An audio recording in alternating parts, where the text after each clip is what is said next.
श्री रसिक देव जी महाराज, उनका एक पद में कथा में गाता हूं, भाग्य बड़ो वृंदावन पायो। वो भी बुंदेलखंड में ही जन्मे और भगवत इच्छा, भगवत कृपा से, भगवत संयोग से आज उनका जन्मोत्सव भी, आज उनका प्राकट्य उत्सव है, श्री रसिक देव जी महाराज। यहीं बुंदेलखंड की भूमि पर प्रकट हुए और फिर बाद में आप वृंदावन विराजे और वृंदावन में श्री जगन्नाथ भगवान का ही रूप जिनको कहा गया, ऐसे श्री नरहरि देव जी प्रकट हुए। नरहर देव जी के आप शिष्य थे। कौन? श्री रसिक देव जी। ध्यान से सुनना, परीक्षा कैसी लेते हैं ठाकुर जी। गोरीलाल कुंज वृंदावन में विराजमान है, आप लोग दर्शन करना। महाराज जी तो यहाँ विराजते ही हैं, उनके कई अनुयायी भी हैं। अच्छा देखो कैसा कैसा अद्भुत नाम है। क्या नाम है? गोरीलाल। कौन है? गोरीलाल। लाल तो सांवरे हैं, फिर गोरी कैसे है गए? ये अद्भुत रहस्य है, कईयों को नहीं पता होगा। कई लोग गोरीलाल कुंज जाते हों, उनको भी नहीं पता होगा कि गोरीलाल क्यों है।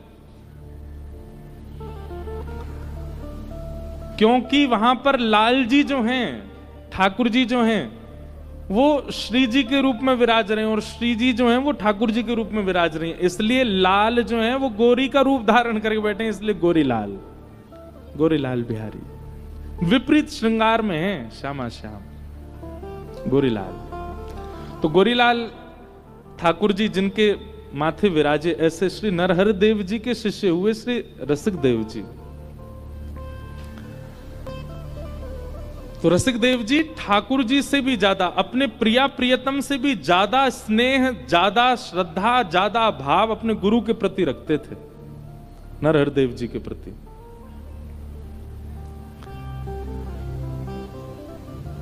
एक दिन नरहर देव जी के मन में आया कि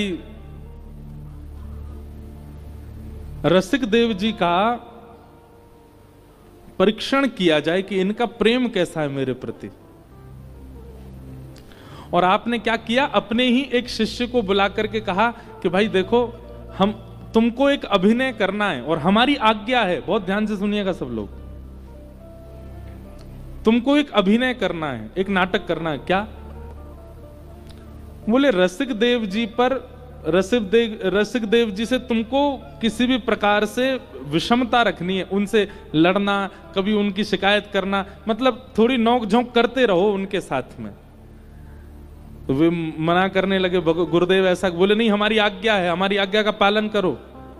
हम रसिक देव जी की भक्ति परखना चाहते हैं कैसी है। ये परखिया भक्ति, ये परखिया स्वभाव श्री कृष्ण का है। और ये परखिया स्वभाव जिनमें हो, समझ जाओ वो भी श्री कृष्ण के हैं, जो गुरु में हो। और परखिया स्वभाव होना चाहिए, परखने का भाव रखना। तो नरहर देव जी ने कहा तुम एक अभिनय करना, रसिक देव जी की कभी शिकायत करना, कभी नोकझोंक करना, कभी कुछ करना। हम थोड़ा परखना चाहते हैं इनको। तो बेचारे वो थे तो बड़े सज्जन, लेकिन गुरु की आज्ञा मान करके वो रसिक देव जी से लड़ने लगे, कलेश करने लगे, झगड़ने लगे। कभी अपना आसन फेंक करके आ जाएं और आकर के गुरुदेव से शिकायत करें, देखिए गुरुदेव ये रसिक देव जी हमारा आसन फेंक देते हैं, हमारा करुआ का पानी फैला देते हैं, हमारे तिलक स्वरूप फेंक देते हैं, हमारे साथ ऐसा करते हैं, हमको ऐसा करते हैं। ऐसे करके आश्रमों में, शिष्यों में थोड़ी सी लड़ाई सी होने लगी।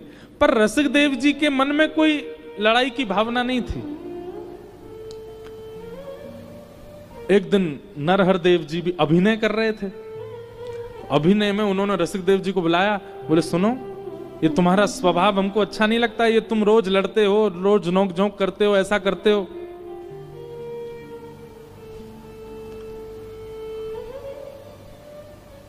वैष्णव का स्वभाव होता है कि वो ज्यादा सफाइयां नहीं देता। उसकी गलती नहीं है, फिर भी अगर उस पर किसी बात का आरोप लगता है तो वो नीचे नजर करके स्वीकार सहन कर लेगा और नहीं चाहेगा कि वो बताए कि मैंने ऐसा नहीं किया। ये एक वैष्णवी स्वभाव होता है। रसिकदेव जी ने कुछ किया तो था नहीं, लेकिन गुरुजी डांट रहे हैं कि तुम्हारा स्वभाव अच्छा नहीं है, तुम ऐसे आसन फेंक देते हो, ये करते हो, वो करते हो। यहां तक तो ठीक था, लेकिन इसके बाद गुरुजी नाराज होकर के बोले, हमने निर्णय लिया है, बहुत शिकायत तुम्हारी आने लगी है, तुम अब आश्रम छोड़ करके चले जाओ, हमारी सेवा से दूर हो जाओ।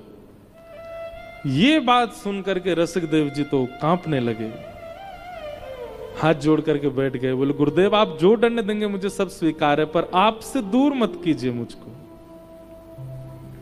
बोले, हम जो दंड देंगे सब स्वीकार है। बोले, हाँ तो हमारी आज्ञा मानो, हमसे दूर चले जाओ, आश्रम छोड़ दो। बहुत सुंदर चरित्र है। रसिकदेव जी आश्रम छोड़ के चले गए, गुरु की आज्ञा मान के। वो उन गुरु का त्याग करके चले गए जिन गुरु को देखे बगैर एक क्षण नहीं रहते हैं। चले गए, यमुना जी के तट पर रोने लगे, वृंदावन को हृदय से लगाने लगे, मुझसे अपराध हो गया, गुरुजी ने मेरा त्याग कर दिया। तो रसिकदेव जी की भी बड़ी महिमा थी, सब लोग उनको बहुत वंदन करते थे। कुछ वैष्णव वृंदावन के गृहस्थी आए, आकर के रसिकदेव जी को प्रणाम करने लगे। बोले, आप रोया मत कीजिए, आप इतने व्याकुल मत हुआ कीजिए, बताइए ना हम क्या सेवा करें आपकी। तब आपने एक ब्रजवासी गृहस्थी से कहा, बोले सुनो, गुरुजी ने तो हमारा त्याग कर दिया, पर हम गुरु के बिना रह नहीं पा रहे, हम गुरुजी के दर्शन के बिना रह नहीं पा रहे। तुम एक काम करो, तुम गुरुजी के पास जाओ और गुरुजी के जो वस्त्र होते हैं नित्य स्नान के बाद के, उनको धोने की सेवा तुम मांग के ले आओ, तुमको वो सेवा दे देंगे। तो वस्त्र लाके तुम मुझको दे दिया करना, मैं गुरुदेव के वस्त्र नित्य धो करके, सुखा करके, व्यवस्थित करके, एक सेवा तो मेरे प्राण उसी से बचे रहेंगे, नहीं तो मैं मर जाऊंगा। वो ब्रजवासी गए और नरहरदेव जी से कहा, बोले आपकी आज्ञा हो तो आपके वस्त्रों को धोने की और सुखा के व्यवस्थित करने की सेवा हमको मिल जाए। नरदेव जी बोले, अरे इसमें कौन सी बड़ी बात, ठीक है, हाँ भाई सुनो, कल से हम स्नान करेंगे, उसके बाद हमारे वस्त्र इनको दे दिया करो। और वो ब्रजवासी क्या करते, सारे वस्त्र ले जा करके यमुना के तट पर रसिकदेव जी को दे देते, और रसिकदेव जी धोते, सुखाते, इत्र आदि लगा के बहुत व्यवस्थित करते, और उन्हीं को प्रणाम करके और गुरुदेव की सेवा में भेजते। कुछ दिनों के पश्चात नरहरदेव जी बोले, सेवा करने वाले का एक स्वरूप है कि उसकी सेवा जैसी पहले दिन थी वैसी एक महीना बाद होती नहीं है, थोड़ी बहुत कमियां तो होती हैं। हर दिन सेवा में कटौती तो होती है, पर ये कैसी सेवा मेरे वस्त्रों की कर रहे हैं कि पहले दिन जैसी सेवा थी उससे दुगनी दुगनी बढ़ती जा रही है। इतना सुंदर इत्र महकता है, ऐसे एक एक वस्त्र के एक एक सूत बिल्कुल व्यवस्थित धुले हुए, इतना सुंदर आकृति से उसको लपेट के गही बना करके भेजना, ये मुझे लगता है कि ये गृहस्थी तो नहीं करता है इस कार्य को। ये कहीं ऐसा तो नहीं वो रसिकदेव को हमने भगा दिया, कहीं वही तो नहीं करता है। आपने गृहस्थ जो ब्रजवासी तो उनको बुलाया, वो बुला के ये इधर आओ, झूठ मत बोलना, आज्ञा, वस्त्र कौन धोता है, सच सच बताओ। अब झूठ कैसे बोले, हाथ जोड़ के कहा, हम तो ले जाते हैं, पर यमुना तट पर आपके विरह में व्याकुल श्री रसिकदेव जी वे सेवा करते हैं। नेत्र बंद हो गए, मन में तो प्रेम उमड़ रहा है रसिकदेव जी के प्रति, पर नरहरदेव जी को परीक्षा लेनी है, और नरहरदेव जी ने गुरु के रूप में कृष्ण ही परीक्षा लेते हैं। तुरंत आप खड़े हो गए, ताम्रवर्ण कर लिया मुख का और कहा, मुझसे झूठ बोला, धोखा दिया, जिसको हमने अपने से दूर कर दिया उससे वस्त्र धुलवा के लाते हो तुम। उसको जाके कह दो मेरी आज्ञा है, गुरु घर त्याग दिया, अब वृंदावन भी त्याग दे, चला जाए यहां से। वो बेचारे गृहस्थी तो बड़े व्याकुल हो गए। मेरी आज्ञा है, जाकर के कह दो। आप रोते रोते गए और यमुना तट पर बैठे श्री रसिकदेव जी से जाकर के कहा, आज गुरुजी ने बहुत क्रोध में, उनको पता चल गया कि आप वस्त्र धोते हैं और उन्होंने आज्ञा की है कि आप वृंदावन छोड़ के चले जाओ। अब तो इतने व्याकुल हो गए, बोले पहले तो गुरुजी से दूर हो गए, अब वृंदावन से भी दूर। लेकिन गुरु आज्ञा है, रोते बिलखते गिरते पड़ते वृंदावन से भी जाने लगे। कहां गए? मथुरा आ गए और मथुरा में यमुना जी के तट पर रहने लगे। कम से कम ब्रज तो नहीं छूट रहा, गुरु घर छूटा, वृंदावन छूटा, ब्रज तो मिलता रहे मुझे। मथुरा में रहने लगे, कई सारे ब्रजवासी उनको प्रणाम कर, वो रोते ही रहते, पूरे दिन विलखते रहते, प्राण हरिदास जीवन हरिदास, बस यही कहते रहते, यही गाते रहते, अपने गुरु का स्मरण करते रहते। अब कई भक्त आते, भक्त आकर के कई दक्षिणा आदि भेंट भी चढ़ा देते। तो आप क्या करते? सारी भेंट इकट्ठी करते और इकट्ठी करके किसी एक ब्रजवासी को कहते, बोले सुनो, तुम वृंदावन जाओगे ना गुरु जी के यहाँ, वहां सेवा में ये सारी दक्षिणा दे देना। किसी रूप में गुरु सेवा बनती रहे मुझसे, मैं उससे वंचित ना रहूं। एक ब्रजवासी ने नियम ले लिया, रसिकदेव जी दक्षिणा सारी इकट्ठी करके दे देते और वो जाकर के भेंट वहां पर नरहरदेव जी को, नरहरदास जी को दे देते। आप प्रेम से ठाकुर जी की सेवा में उसको व्यय करते। 2-4 महीना बाद नरहरदेव जी उसको बोले, ए भाई सुनो, तुम इतना धन कहां से लेके आते हो? तुम्हारा तो नहीं है, कहां से लाते हो, सच बताओ। उन्होंने भी सच बता दिया। बोले आपके शिष्य रसिकदेव जी मथुरा में बैठे, बहुत व्याकुल होते हैं, आपको बहुत याद करते हैं, वही ये सब धन इकट्ठा करके आपकी सेवा में भेज देते हैं। पुनः नरदेव जी के हृदय में व्याकुलता हो गई, लेकिन परीक्षा लेनी है, खड़े हो गए। बोले उसको यहां से निकाल दिया, वृंदावन से निकाल दिया, अभी भी पीछा नहीं छोड़ रहा, उससे कहो गुरु आज्ञा है ब्रज छोड़ के चला जाए, ब्रज से दूर रहे।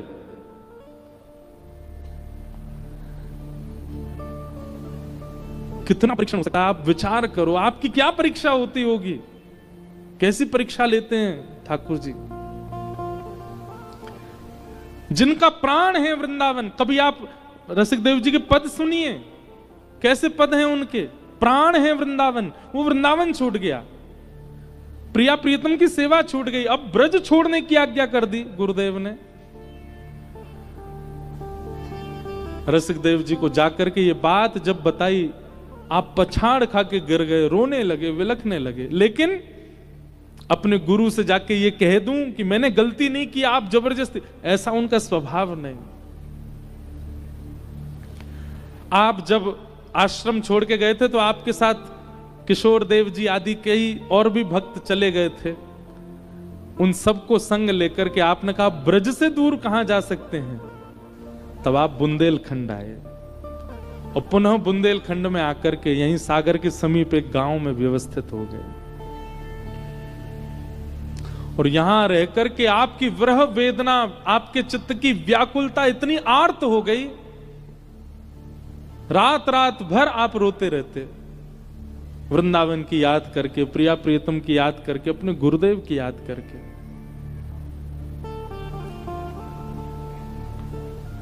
बहुत समय व्यतीत हो गया, लोगों को बुंदेलखंड से भेजते, जाओ वृंदावन जाओ, दर्शन करके आओ, मुझे आके बताना गुरुजी कैसे हैं, आश्रम में सब कैसे, प्रिया प्रीतम की सेवा कैसी चल रही है, यमुना जी का जल कैसा है, एक एक चीज की जानकारी यहीं बैठे बैठे बुंदेलखंडी लोगों से मंगवाते।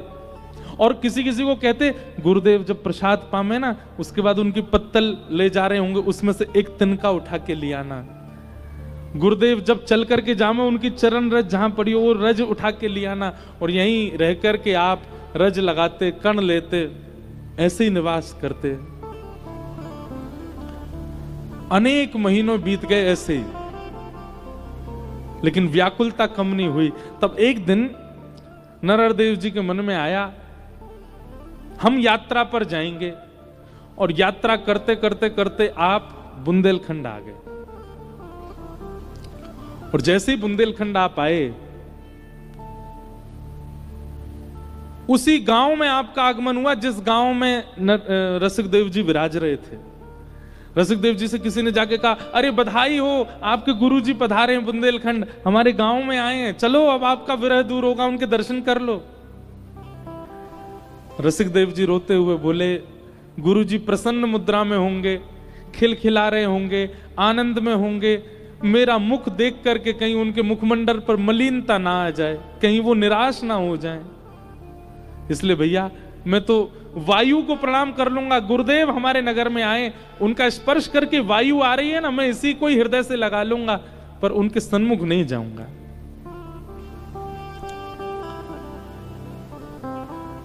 नरदेव जी बुंदेलखंड में किसी गांव में विराज गए, कई सारे वैष्णव घेर करके रसिकदेव जी को बैठे थे और सब कह रहे थे आप चलो। आप अचानक से बैठे बैठे जोर जोर से रोने लगे। किसी ने पूछा आप क्यों रो रहे हैं? अरे बोले, एक भोली भाली बुंदेलखंड की मैया गरम गरम दूध लेके गई, उसने गुरुदेव को पिला दिया और गुरुदेव ने मुख में लगाया, मुख में लगते ही गुरुदेव के मुख में छाले पड़ गए हैं। अरे कोई जाओ, जाकर के रोको, मेरे गुरु की सेवा में दिक्कत हो रही है। यहाँ के भोले भाले लोगों को कहो ऐसी कोई सामग्री ना दें जिससे उनको कष्ट हो। छाले पड़ते हैं नरहर देव जी को, पर उन छालों को अपने ऊपर धारण कर लेते हैं श्री रसिकदेव जी। पूरे दिन औषधि मुख में लगा के बैठे रहते हैं, अपने गुरु के ऊपर आ रहे आर्तों को लेने लगे। ऐसा प्रेम श्री रसिकदेव जी का। ब्रह्म मुहूर्त में सुबह सुबह नरहर देव जी स्नान के लिए नदी के पास जा रहे थे, तभी किसी वृक्ष की टहनी ऐसी निकली थी, वो माथे से लग गई। जैसे ही लगी, सोते हुए श्री रसिकदेव जी उठ करके बैठ गए, सिर पकड़ के बैठ गए। अरे मेरे गुरुदेव के संग कोई जाओ, वो अंधेरे में घूम रहे हैं, उनके माथे पर टहनी लग गई है। और आपने जैसे हाथ दूर किया तो लगी तो थी नरहर देव जी को, पर रक्त निकलने लगा रसिकदेव जी के। ऐसा प्रेम। जब परीक्षा की अतीत हो गई और नरहर देव जी लौट करके जैसे ही वृंदावन आए, तो गोरीलाल कुंज में जो प्रिया प्रियतम विराज रहे थे, उनके जैसे दर्शन किए तो नेत्रों में आंसू भरे हुए प्रिया प्रियतम के। नरहर देव जी ने प्रणाम किया, बोले जय जय, सेवा में कोई कमी आप रुदन कर रहे हैं। तब दोनों श्यामा श्याम प्रकट हो गए और प्रकट होकर के नरहर देव जी के गले लग करके बोले, अभी इसी वक्त बुंदेलखंड से श्री रसिकदेव जी को बुलवाओ, हम उनके बिना नहीं रह पा रहे, उनके बिना हमारा मन नहीं लग रहा। अब हो गई परीक्षा, बहुत हो गई परीक्षा, अब परीक्षा मत लो, उनको अभी बुलाओ।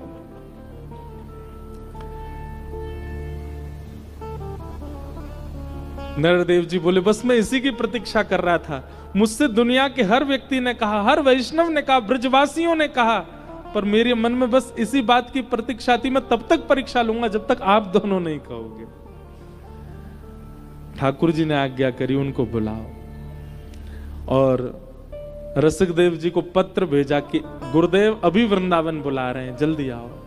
जैसे ही पता चला वृंदावन बुला रहे हैं, आप यहां से पैदल ही दौड़े वृंदावन के लिए और रुके नहीं, गिरते पड़ते छाले पड़ गए। मेरे गुरुदेव बुला रहे हैं, वृंदावन बुला रहा है, प्रिया प्रियतम बुला रहे हैं।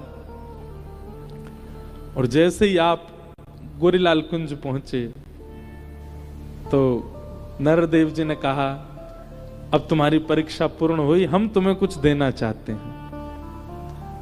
और भेंट स्वरूप श्री गोरीलाल जी की सेवा श्री रसिकदेव जी को प्रदान कर दी। बोल, अब ये तुम्हारे ठाकुर हैं, सेवा पूर्ण भई अब मेरी, ये तुम्हारे लाल हैं। परीक्षाएं बहुत।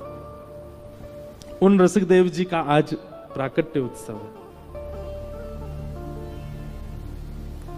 उनका बहुत सुंदर पद है, भाग्य बड़ो वृंदावन पायो, भाग्य बड़ो वृंदावन पायो, जारज को सुर नर मुनि वंचित, जारज को